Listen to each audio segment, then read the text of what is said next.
Hi, I'm Kimberly. Hopefully one day I can get an introduction video up so you guys can see my face. But for now I'm going to do a voiceover on this video. I'm showing how I mixed up a sourdough with fresh milled flour. It's a super easy process and it doesn't take very much time. But I'm going to start with 1,000 grams of wheat berries. And I just weigh it in wheat berries and then grind it, and it gives the perfect amount of flour that I need. So that's what I'm doing here. My sourdough starter, you can see in the jar, it's a very stiff starter. That's just what I have come to find mine likes the best. I've done thinner and stiff, but for fresh milled flour, it just seems to work out better with a thick starter. So I actually got into fresh milled flour about 2.5, 3 years ago. I heard it from a friend and I started watching all sorts of YouTube videos and just learned as much as I could. I have always, since I was a young kid, had to be gluten-free of some degree my entire life. And it's always been a struggle. I could never enjoy any good baked goods, pastas, whatever was made with flour. I could enjoy it. Otherwise, I'd be in pain for days, if not weeks. So once I discovered fresh milled flour and that my body handled it really well, I was super excited and wanted to jump in with sourdough. So I started that journey not long after learning fresh milled flour, and it's been a journey with lots of failure and successes.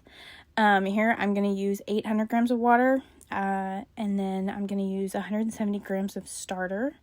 She's thick. You can tell that she's really, really thick. But sourdough has been an extremely fun adventure for me. I love to see what happens. Obviously, it sucks when it doesn't work out, but I've not made anything that wasn't edible.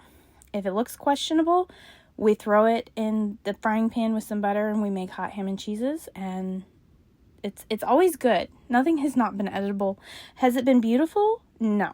I would definitely say it's not been beautiful, but it's all turned out delicious. So I keep going and I keep sharing what I make with others as I improve. And so far I've had good feedback.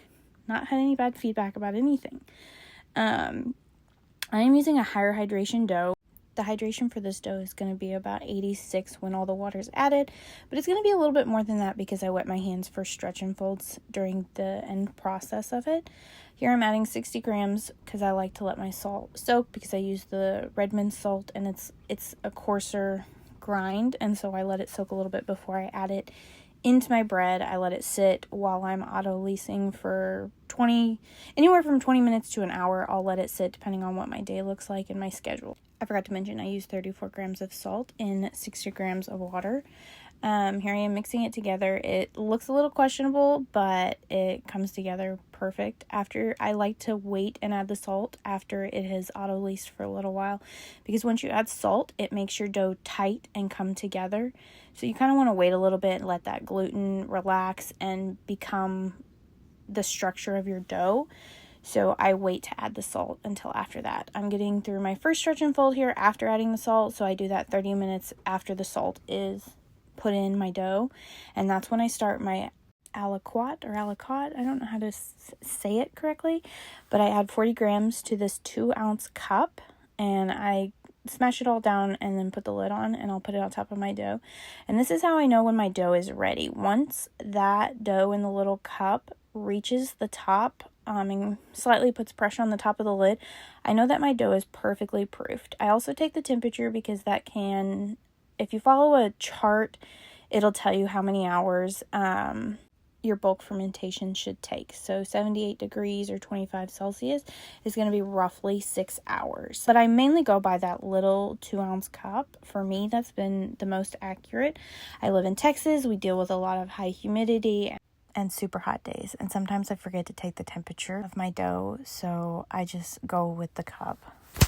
Temp chart that I have on my phone was 78 Fahrenheit or 25 Celsius was going to be roughly 6 hours for bulk fermentation. I usually take it out about hour 5 and do like a bench rest later on.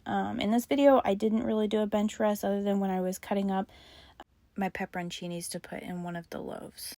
So As you can see, it's reached the top of the cup, put a little bit of pressure on it. I'm going to take it out, and that means I'm ready to shape my doughs. Here, I do let them bench rest, like I said, while I cut up my pepperoncinis for my inclusion loaf. A very popular loaf in the sourdough world is jalapeno and cheddar, but I have found that pepperoncinis and mozzarella is just a whole nother ballpark, and it's delicious.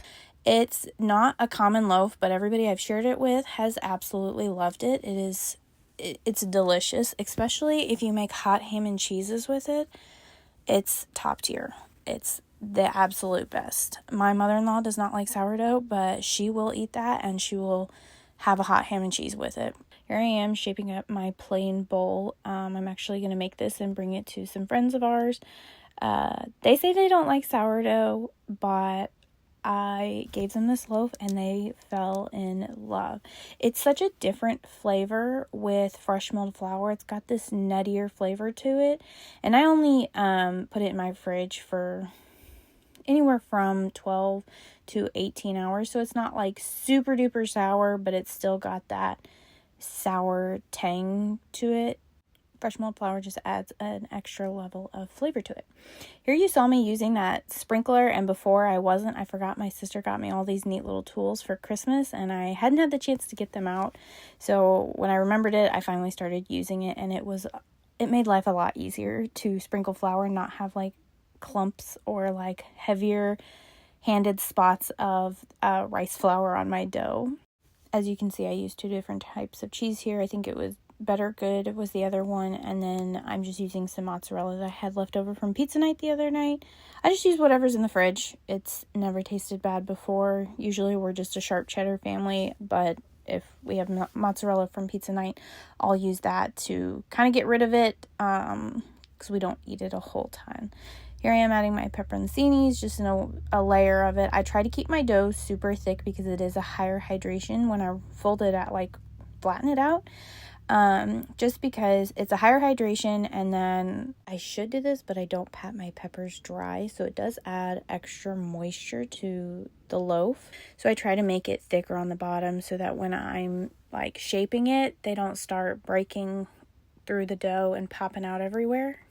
Also, I'm sorry, this is filmed in the wrong orientation. I'm used to making TikToks and everything, so I didn't even think about the YouTube format, even though I watch YouTube probably every night before I go to bed. Typically, it's something bread related. So I'm going to get better about remembering the orientation of my phone when I am making videos from now on, because this is going to be smaller on your screen, and that sucks, but it works. It is what it is. I'm learning as I go. I put this loaf in a greased, it did not look like it, but it was a greased or a buttered loaf pan.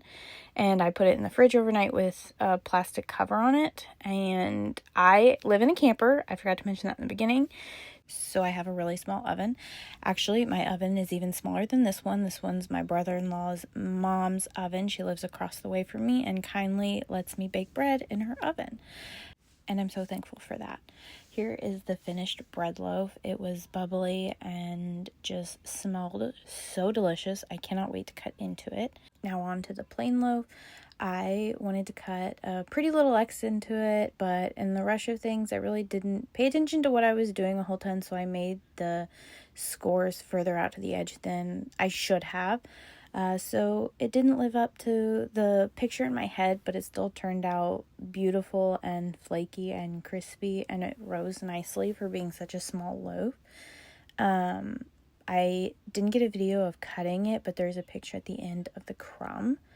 I finally cut into the pepperoncini and mixed cheese loaf. We had it for hot ham and cheese, with hot ham and cheeses, and with potato soup for dinner, and it was just so delicious. And here's the photo of the crumb of the other one.